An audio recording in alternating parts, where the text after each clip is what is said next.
சகோதரர்கள். இதன் ஆசிரியர் யூஜோ யாமாமோட்டோ. ஜப்பானிய கதை இது.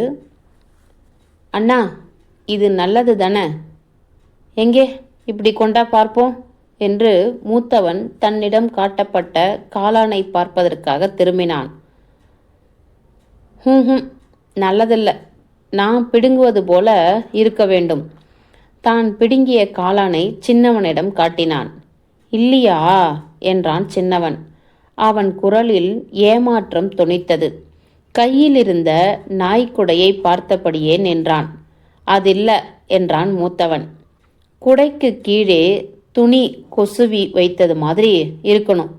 நீ பிடுங்கியது வெறும் நாய்க்குடை. இவனுக்கு வயசு 11 தான் என்றாலும் தம்பியுடைய அறியாமையை சகித்து கொள்ளக்கூடிய பொறுமை இருந்தது. அவனுக்காக இவன் மனசும் கஷ்டப்பட்டது. இவர்கள் இருவரும் நடந்து வந்ததும் வெகு தொலைவு. சின்னவனுக்கு கால் கடுத்து விட்ட மாதிரி தெரிந்தது. அதனால் மஞ்சள் நிறத்தில் தரையில் படர்ந்த செடிகளினூடே இதுவும் இருப்பது தெரிந்தால், ஷின்சான், இங்கே பாரு, உனக்கு இதோ ஒன்று இருக்கு என்று குரல் கொடுத்தான். குழந்தையும் தன்னால் முடிந்தவரை தேடியது. அதன் கண்களுக்கு வாடி மஞ்சளேறி போன இடைகள்தான் பட்டது. அதோ உன் காலடியில் இருக்கு பாரு, உனக்கு தெரியல என்றான் அண்ணன். எங்கே? அங்கேதான். கடைசியில அவன்தான் தொட்டு காண்பிக்க வேண்டும். இலை நிறைய இருக்கு பாரு, அதுதான் எனக்கு தெரியல. இதுதானே என்று குழந்தை கேட்டது. அண்ணன் ஆமா என்று பிற்பாடு குழந்தை செத்தை குப்பைகளை தள்ள ஆரம்பித்தது. இது நாய்க்கொடை இல்லையா? நெசமா அதுதான் காளான்.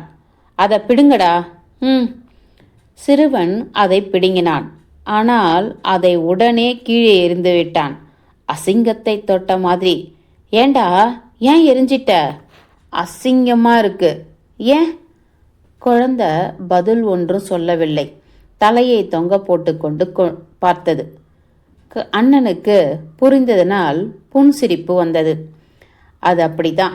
நீ தொட்டதும் அதன் வர்ணம் மாறினதை பார்த்ததானே? ஆச்சரியப்பட்டுட்ட. காளானை தொட்டா அப்படிதான் வர்ணம் மாறும் என்றான் அண்ணன்.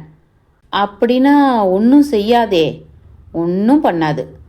சிறுவன் பயம் தெளிந்து சிரித்தான். எல்லா தொடையும் அதை போட்டு வச்சுக்கோ என்று தரையில் வைத்திருந்த தொப்பியை காட்டினான் அண்ணன். அது நிறைய அவன் சேகரித்த காளான்கள் நிறைந்திருந்தன. குழந்தை அந்த காளானை எடுத்து அந்த தொப்பியில போட்டு வைத்தது. அண்ணன் கண்டுபிடித்த காளான்கள் எத்தனை என்று அவன் எண்ண ஆரம்பித்தான். மூத்தவன் செத்தை குப்பைகளை எல்லாம் தள்ளி தள்ளி காளான் முளைத்திருக்கிறதா என்று தேடி பார்த்து கொண்டிருந்தான். கழுத்தை நீட்டிக்கொண்டு அவன் நிற்பதை பார்த்தால் அவனுடைய பாட்டியார் மாறி இருந்தது. அதுவும் அவள் விடியற் காலையில் எழுந்து நின்று கொண்டு தன் படுக்கையில் மொய்க்கும் ஈக்களை விரட்டுவது போல இருந்தது. அவன் அப்படி தலையை நீட்டிக்கொண்டு தேடுவதை பார்க்க தம்பிக்கு வேடிக்கையாக இருந்தது. தனக்கும் அப்படி தேட முடியும் என்று அவன் நினைத்தான். அவனும் குனிந்தபடி கண்ணை சாய வைத்து கொண்டு பைன் மரத்தின் அடியில் தேட ஆரம்பித்தான். கண்ணுக்கு காளான் எதுவும் தென்படவில்லை என்றாலும் மனசில் மட்டும் குதூகலம் குதி போட்டு கொண்டிருந்தது. திடீரென்று தொப்பென காதில் விழுந்த சத்தம் மூத்தவனை திடுக்கிட வைத்தது. அவன் நிமிர்ந்து பார்க்கும்போது சின்னவன் லேசான சரிவில் சற்று தூரத்தில் விழுந்து உருண்டோடி செல்வதை பார்த்தான். ஒருவேளை காலில் வேறு எதுவும் தடுக்கியிருக்கும். அதை பார்க்க அவனுக்கு வேடிக்கையாக இருந்தது. அவனுடைய உதவிக்கு போகாமல் குழந்தையை கேலி பண்ண விரும்பினான். இருந்தாலும் மறு நிமிஷம் அவன் சின்னவன் அருகில் சென்று விட்டான். அதற்குள் மற்றொரு வேர் உருண்டு சென்று குழந்தையை தடுத்துவிட எழுந்திருந்து நிற்க அதற்கு ஒத்தாசை செய்தான். அவன் கண்களில் தேங்கிய கவலை அவனுடைய உள்ள பரிவை காட்டியது. அவனை கண்டவுடன் சின்னவன் சிரிக்க ஆரம்பித்தான். பெரியவனும் சிரித்தான். கண்ணீருக்கு அவசியமில்லை. எனவே மனசுமை அகன்றது. சிரிக்க முடிந்தால் அவனுக்கு அடிபடவில்லை என்றுதான் அர்த்தம். ஆனால் அந்த சிரிப்பு சற்று கோணியிருந்தது. அது என்னவோ விபரீதமாக இருந்தது. இளையவன் கன்னத்தில் மண் ஒட்டியிருப்பது மூத்தவன் கண்ணில் விழுந்தது. கீழே விழுந்தபோது ஒரு வேளை ஒட்டி கொண்டிருக்க கூடும். கையால் தேய்த்து துடைத்துவிட முயன்றான். அது போகவில்லை. பிறகு சட்டைக்குள் கையை இழுத்து கொண்டு அந்த துணியை பிடித்து கன்னத்தில் வைத்து துடைத்தான். அப்படியும் போகவில்லை. கடைசியாக சட்டை துணியில் எச்சிலை உமிழ்ந்து அந்த ஈரத்தை கொண்டு சின்னவன் கன்னத்தில் சுத்தமாக துடைத்து விட்டான். இத்தனைக்கும் சின்னவன் கொஞ்சம் கூட புகார் பண்ணாமல் பேசாமல் நின்று கொண்டிருந்தான். பிறகு இருவரும் மறுபடியும் காளான்கள் சேகரிக்க ஆரம்பித்தார்கள். சிறிது நேரம் கழித்து பெரியவன் தன்னுடைய தொப்பியை நிறைத்து அம்பாரமாக காளான்களை ஏற்றிக் கொண்டிருந்தான். ஷின்ஷான், போதும் போதும், நிறைய பறிச்சாச்சு என்றான் மூத்தவன். டேய் பசங்களா, அந்த காளான்களை அப்படியே கீழே வச்சிடுங்க என்று ஒரு இடிக்குரல் கேட்டது. பையன்கள் பயந்தே போனார்கள். அவர்கள் திரும்பி பார்க்க பின்புறம் காவல்காரன் நிற்பதை கண்டார்கள். கண்ணி வைத்து பிடித்தவனுடைய நிச்சயம் அந்த கிழவனுடைய கண்களில் ஜொலித்தது. தொப்பியை பிடுங்கிக் கொண்டு பெரியவன் கன்னத்தில் ஒரு அறை கொடுத்தான். திருட்டு கழுதைங்களா! மூத்தவன் அழவில்லை. வெட்கத்தால் தலை குனிந்தான்.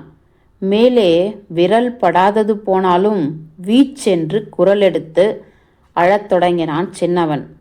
தோட்டத்திற்குள் புகுந்து கொள்ளையடிக்க முயன்றதாக அவர்கள் இருவரையும் மூச்சு விடாமல் வைது கொண்டிருந்தான் தோட்டக்காரன்.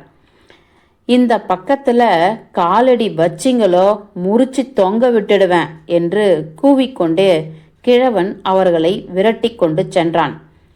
தோட்டத்தின் எல்லையை அடைந்ததும் தொப்பியிலிருந்த காளான்களை தன் கூடையில் போட்டுக்கொண்டு குல்லாவை அவர்கள் பக்கம் விட்டெறிந்த பின் லொங்கு லொங்கு என்று வேறு திசை நோக்கி சென்றான். சின்னவன் தேம்பி தேம்பி அழுது கொண்டே விழுந்த கொல்லாயை தரையிலிருந்து எடுத்து அண்ணனிடம் நீட்டினான். அண்ணன் அதை வாங்கி கொள்ளாமல் அவனுடைய கன்னத்தில் பளீர் என்று அறைந்தான். கிழவன் மேலிருந்த ஆத்திரத்தை காட்ட வேறு ஒரு ஆள் கிடைத்தது என்ற நினைப்பில் அவன் அடிக்கவில்லை. தனக்கு சின்னவன் வந்து தன்னை பார்த்து கொள்வதா என்ற கோபம்தான். வலியாலும் திக் பிரம்மையாலும் சின்னவன் இன்னும் உறக்க வீறிட்டு அழ ஆரம்பித்தான். பிறகு மூத்தவன் கண்களும் கலங்கின. அவனும் அழ ஆரம்பித்தான். இருவரும் வாய்விட்டு உறக்க அழுது கொண்டே நின்றார்கள். சிறிது நேரம் கழித்து கண்ணீர் பிரவாகம் வேகம் குறைந்து நின்றது. அண்ணே, தெரியாம செஞ்சிட்டேன் என்றது குழந்தை. என்று ஒப்புக்கொண்டான் மூத்தவன் தன்னுடைய விம்மலுக்கிடையில். கீழே விழுந்த மண் படிந்த குள்ளாயை எடுத்து தன் முழங்காலில் 4-5 தடவை தூசி தட்டினான். அதை ஒரு கையிலையும் சின்னவனை ஒரு கையிலையும் பிடித்து கொண்டு வீடு நோக்கி புறப்பட்டான். வழியெல்லாம் விம்மி விம்மி குமரி அழுது கொண்டே நடந்தார்கள். முற்றும்.